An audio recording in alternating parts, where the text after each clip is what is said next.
Right now at noon, the Sarcoxie police resigns.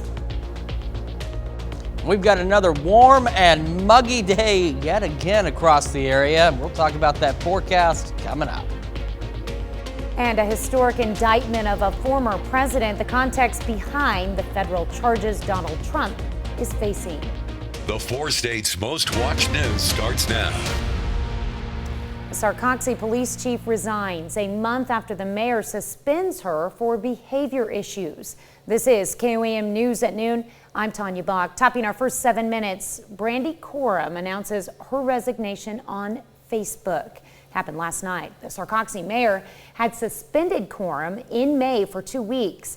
He says over behavior factors, disobedience, and social media posts. Now, KOAM appealed the decision with a large showing of community support. The city council voted to keep her off the job until May 19th. In her post, KOAM writes in part that she is closing the door on the past and opening the door to her future and greater things.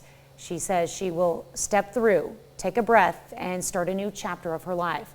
Now, KOAM goes on to say she is resigning the Sarcoxie Police Department for moral and ethical reasons. You can find her entire statement on our website at KOAMnewsnow.com. Former Joplin mayor and Missouri State Senator Ron Richard has died. Missouri Governor Mike Parson posted a statement on his Facebook page this morning saying Missouri has lost a strong leader and dedicated public servant. Richard was also a member of the Missouri Southern State University's Board of Governors, and during his time in the state Senate, Richard represented Jasper, Newton, and Dade counties. Police in Carl Junction arrest a man who they say shot someone with a BB gun. Authorities say employees from a company went onto a property along Joplin Street to repossess 2 sheds. Now, one of those employees says a man shot him with a BB gun, and that man was arrested by police. The employee who was shot was treated for non-life-threatening injuries. Well, summer weather is here, and local experts want to warn you about the dangers of hot playgrounds, from the actual equipment to the heat itself. And one tip, try to avoid the direct sun by going to parks and playgrounds with lots of trees for shade. Also, be aware that certain playground materials can conduct a lot of heat. Right now, with it being summer, we have obviously the direct sunlight can be dangerous for a child going out there. They can get dehydrated, they can get sunburnt, but also the playground itself, most of them are made out of metals, and those conduct heat. So even if it doesn't feel hot to you on the outside, when you go and touch those playground pieces, those can be super hot. Heat exhaustion is the first sign of heat stroke, and you want to make sure your child stays hydrated to beat the heat. Cooper says Pedialyte and popsicles are great options to keep your kids hydrated, along with foods with lots of water, like applesauce. Well, we've definitely got heat in the forecast. Chris Warner joins us with a first look. Yeah, heat for sure across the area. Now today, not nearly as hot as we were yesterday, but still warm, still muggy outside. Got some clouds out there from the MoDOT camera at 20th and Range Line, but no rain showers at this time. But that's going to change as the afternoon progresses. Started yesterday at 69, so above where we should be. Made it up to 91. Again, just a few degrees off of a record high. This one set back in 1988, so well above our averages for this time of year. So it's definitely been hot. And if you think that's hot, wait till you see our 7-day forecast a little later. We've got temperatures like this. We've got some clouds that have been hanging out across the eastern parts of southwest Missouri. So that's kept places like Monette, for example, a little cooler, down to 72.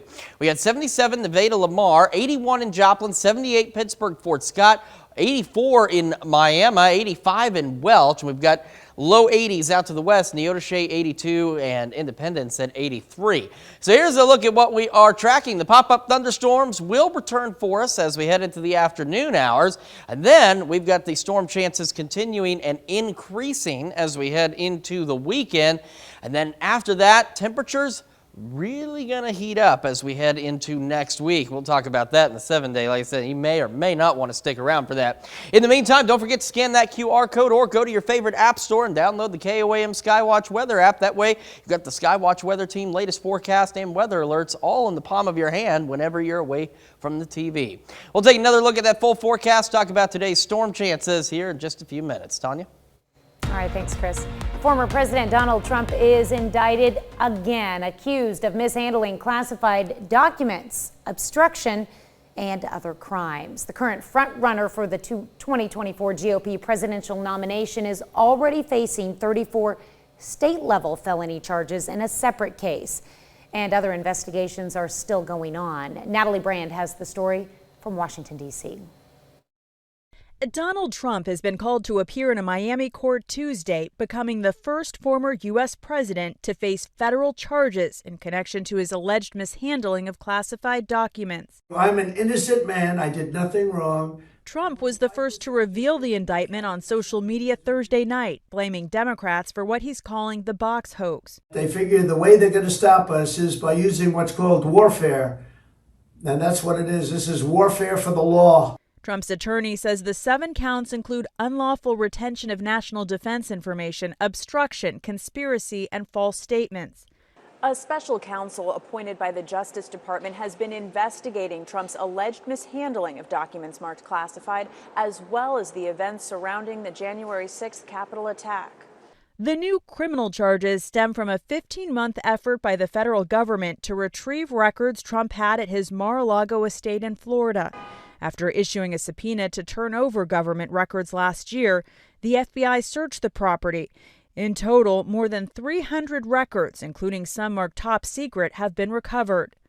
The former president claims he declassified the sensitive materials when he left the White House. I took the documents I'm allowed to. The worst evidence against Donald Trump is once again from Donald Trump. Yeah. He says he retained these documents. Yeah. And by the way, they don't have to be classified. So the fact that he wants to say he declassified them is irrelevant. A key piece of evidence is expected to be an audio recording. CBS News confirmed investigators obtained a recording in which the former president acknowledges he held on to a sensitive Pentagon memo about Iran after leaving the White House. Natalie Brand, CBS News, Washington. On social media, Trump has accused the Biden administration of weaponizing the Justice Department. President Biden insisted the department acts independently. That's a look at today's top stories and weather in our first 7 minutes. Up next on KOAM News at Noon, scientists are trying to turn the tide on the destruction of coral reefs. We take you to a coral reef nursery in the Middle East. And later, we're making braised Mediterranean beef in the Mr. Food Test Kitchen. Coral reefs are shrinking in the U.S. and around the world. Scientists in the Middle East are racing to try to stop the damage and in some places reverse it. CBS's Ian Lee has the story. Turning the tide on damaged reefs is a hands-on job. Scientists repair and revive corals in the waters of the Persian Gulf. But the ray of hope comes with a dark warning. By the end of the century, if we don't rethink the way we build, coral reefs could be extinct. 6 years ago, the United Arab Emirates lost 70% of its corals when the water hit hot tub temperatures of nearly 100 degrees, which triggered coral bleaching. That's when reefs release the algae that gives corals their color, leaving them vulnerable to disease. Although it did wipe out a good portion of our corals, it also proved that the corals that we have are actually resilient. And those are the ones divers are searching for, to give them some TLC in a coral reef nursery, a place with clear water, strong currents, and just the right amount of sunlight to help them grow strong again. We try to grow them from very small fragments up to now some of them have reached the size of my fist. That's when conservationists move them back to their original reefs to keep thriving. Dubai is aiming to grow 1 billion artificial corals along a strip of beaches by 2040, a floating, living lab to help marine life prosper. Ian Lee, CBS News. Bleaching events are happening more frequently around the world as waters warm due to climate change, caused by the burning of oil, coal, and gas that emits heat-trapping gases into the atmosphere. Well, still to come on the KOAM News at Noon, Mr. Food. If you love lots of flavor and easy cleanup, then one-pot cooking is just what you need. Stick around and I'll share my new favorite. But first, we've got more scattered thunderstorm chances around the area. We're going to take a look at that full forecast when the KOAM News at Noon returns.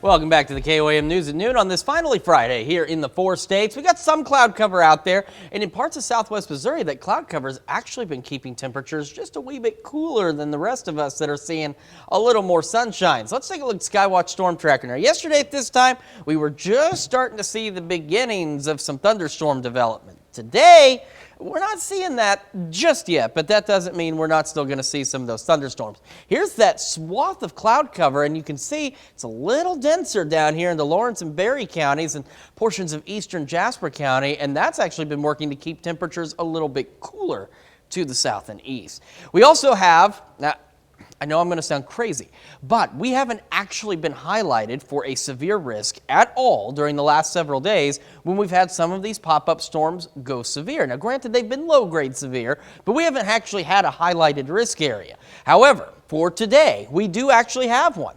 We have a low-end hail risk across portions of southeast Kansas, northeast Oklahoma, and since this morning, they have expanded the low-end wind risk for some damaging wind gusts across part of the area as well, now stretching through most of northeast Oklahoma and now even clipping parts of southwest Missouri and into Benton County in Arkansas. Now, the tornado threat is not highlighted. Of course, with severe thunderstorms, it's never zero. However, when it's not highlighted, it's a good indicator that that is extraordinarily low.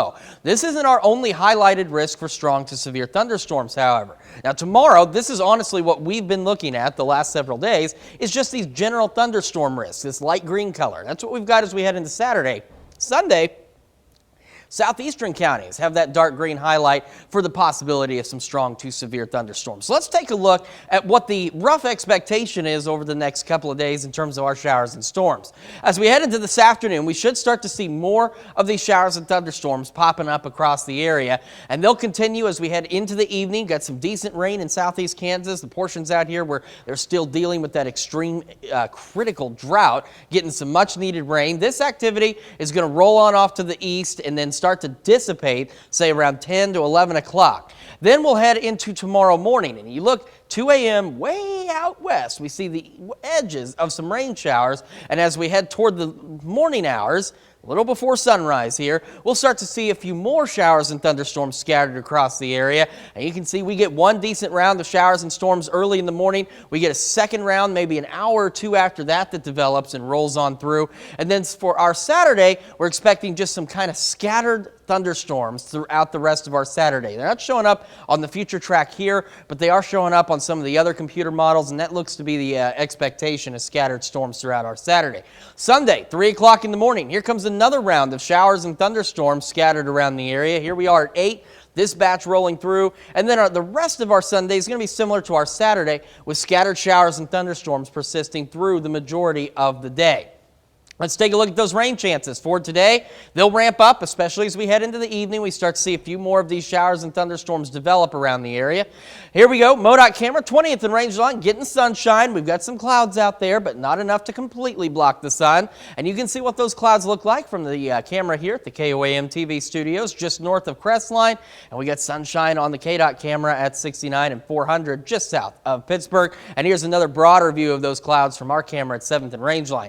81 in Joplin, feels like 84 because that dew point humidity both up in the higher ranges out there. Very muggy across the area. 78 in Pittsburgh, mostly cloudy, feels like 79. Still though, dew point humidity high. They are in that sticky to just soupy range up there. Temperatures around the region, 78 Fort Scott, 82 in Parsons, Chanute, Neodesha, 84 Chatopa, Miami, and as I mentioned out to the southeast, for example, look at that, 72 Monette, 77 in Neosho. Highs today still expected mid to upper 80s. We'll go low 80s through the weekend and even into our Monday. Not bad Tuesday, and here's the part I didn't want to show you. More storms Wednesday, Thursday. After that, yeah, we see the sunshine. We go mostly sunny skies. We also see those summer-like temperatures as highs creep through the low to mid-90s as we head into next weekend across the area. So it is going to get hot. It's going to get toasty out there. I do appreciate it. I asked you to remove the 9s for the remainder of this week and the majority of next week, and you've done it. We have. We've gotten it a pinch cooler, but it won't last. We can only hope. All right, thanks, Chris. Well, stick around. We're making braised Mediterranean beef in the Mr. Food Test Kitchen after the break. Today, Howard shares a one-pot recipe that's full of comfort, flavor, and flair. We're making braised Mediterranean beef in the Mr. Food Test Kitchen. When we asked what kind of recipes you'd like to see more of, hearty one-pot dinners were a hands-down favorite. So guess what? This year, you'll be seeing lots and lots of dinners that are easy, comforting, and made in one pot. Today, we're starting with a braised Mediterranean pot roast that is to die for. We start by heating some oil in a Dutch oven or soup pot. Once the oil's hot, we sear a chuck roast on all sides. Then we add a couple of chopped onions, some celery, and a load of garlic. After we saute this for a few minutes, we add some Italian-style stewed tomatoes, a good amount of red wine, a handful of chopped parsley, and a bunch of spices. Once it comes to a boil, we lower the heat and let it cook covered until the meat is fork tender. Now, this takes a bit of time. Even though the stovetop does all the work, you may want to make this over the weekend and simply warm it up after a long, hard day. When I first tried this, it was love at first bite. The flavor was rich, yet not overpowering, and the meat practically melted in my mouth.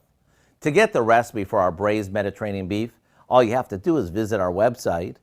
I'm Howard in the Mr. Food Test Kitchen, where today we found a one-pot easy way for you to say, ooh, it's so good.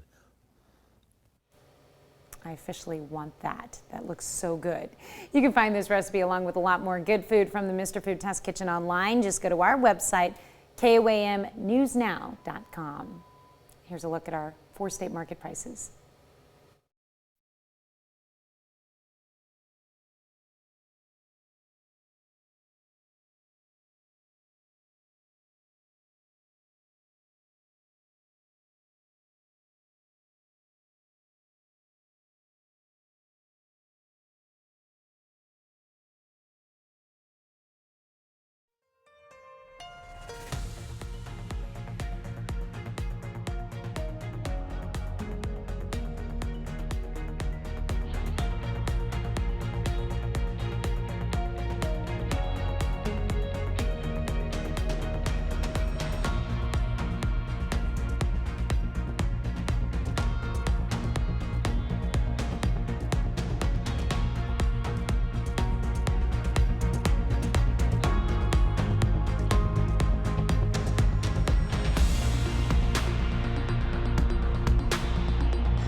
Looking at some additional thunderstorm development here in the next 2 or 3 hours across the area. Mid to upper 80s for highs. Could see a strong or severe storm this evening. Could see a strong or severe storm Sunday as well. Scattered thunderstorms Saturday into Sunday. And then we'll see more thunderstorm chances by Wednesday and Thursday of next week before temperatures start climbing in the low to mid 90s. All right, but he took away some 9s just for us. That's good. First digit 9s are not good. What do we have coming up tonight at 5? Well, at 5, with the start of summer, more time outdoors can mean a higher danger of tick bites. In Health Watch, we're going to meet a New Jersey man whose rare tick-borne illness led to an allergy to red meat, forcing him to give up some of the things he loves most. Plus, volunteers turned out today to help some nonprofits in Carthage, and kids in Pittsburgh got to experience the zoo without leaving the city. Hope you join us for those stories, a lot more. Of course, it's all coming up today on KOAM News at 5. All right, thank you, Dal. Thanks for joining us for KOAM News at noon. We'll see you right back here at 5 o'clock.